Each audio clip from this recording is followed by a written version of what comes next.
I found that nothing in life is worthwhile unless you take risks. Nothing. Nelson Mandela said, "There is no passion to be found playing small and settling for a life that's less than the one you're capable of living." Now, I'm sure in your experiences in school and applying to college and picking your major and deciding what you want to do with life, I'm sure people have told you to make sure you have something to fall back on. Make sure you got something to fall back on, honey. But I never understood that concept, having something to fall back on. If I'm going to fall, I don't want to fall back on anything except my faith. I want to fall forward. I figure at least this way I'll see what I'm going to hit. Fall forward. This is what I mean. Reggie Jackson struck out 2,600 times in his career, the most in the history of baseball. But you don't hear about the strikeouts. People remember the home runs. Fall forward. Thomas Edison conducted 1,000 failed experiments. Did you know that? I didn't know that. Because the 1,001st was the light bulb. Fall forward. Every failed experiment is one step closer to success. You've got to take risks, and I'm sure you've probably heard that before, but I want to talk to you about why that's so important. I got 3 reasons, and you can pick up your iPhones. First, you will fail at some point in your life. Accept it. You will lose. You will embarrass yourself. You will suck at something. There's no doubt about it.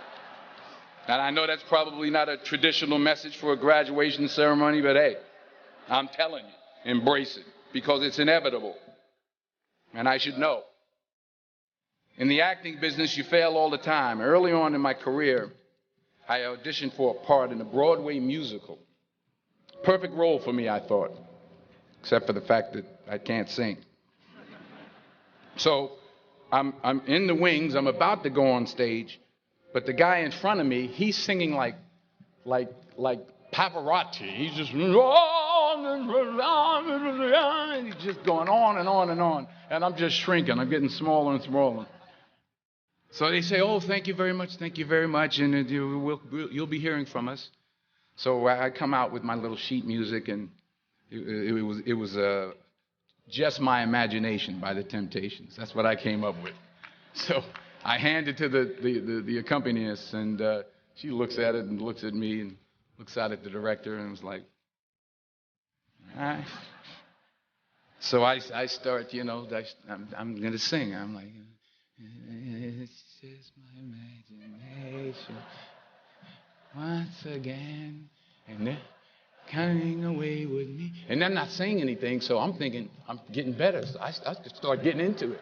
It was just my imagination. Running. They say, "Oh, yeah, thank you very much, Mr. Washington. Thank you." So I assumed I didn't get the job. But the next part of the audition, he called me back. The next part of the audition is the acting part of the audition. Now I'm like, hey, okay, maybe I can't sing, but I know I can act. So they pair me with this guy, and again, I didn't know about musical theater. And musical theater is big, so they can reach everyone all the way in the back of the stadium. And I'm more from a realistic, naturalistic kind of acting where you actually talk to the person next to you. So I don't know what my line was. My line was, "Well, hand me the cup." And his line was, "Well, I will hand you the cup, my dear. The cup will be there to be handed to you."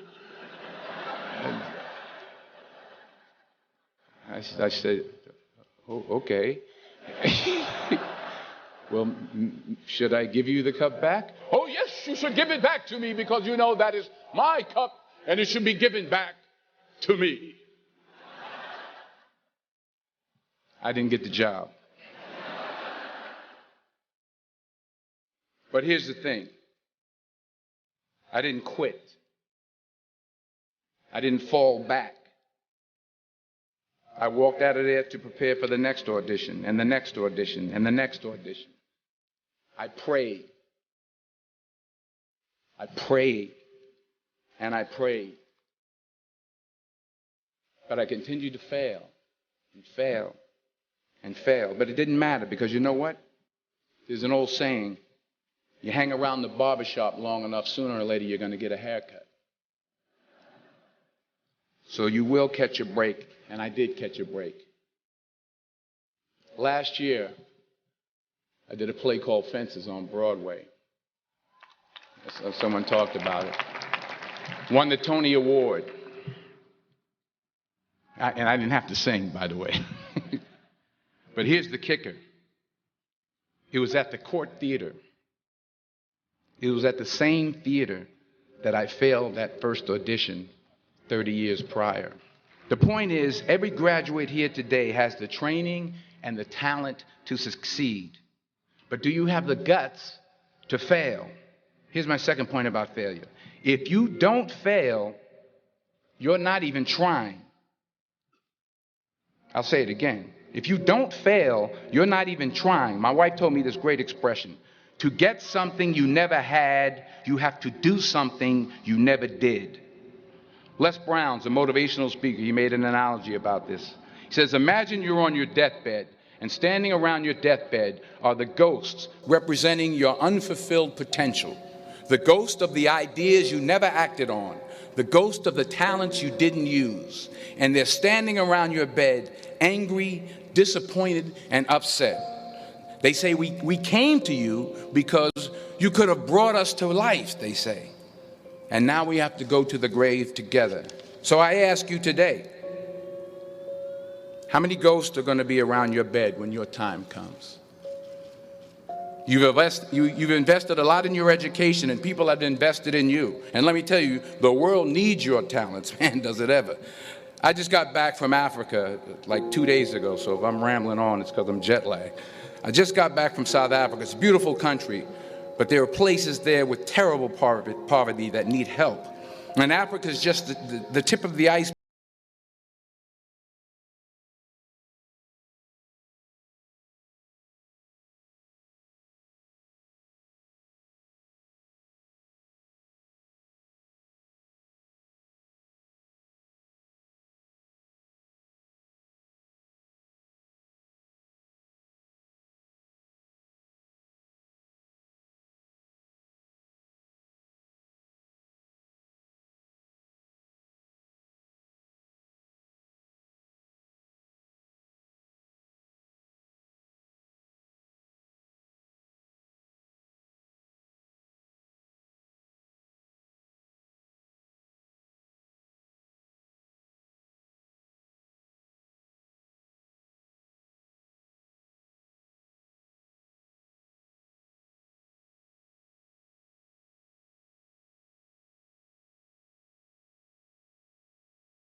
new opinions, to be willing to speak at a commencement at one of the best universities in the country, even though you're scared stiff. While it may be frightening, it will also be rewarding.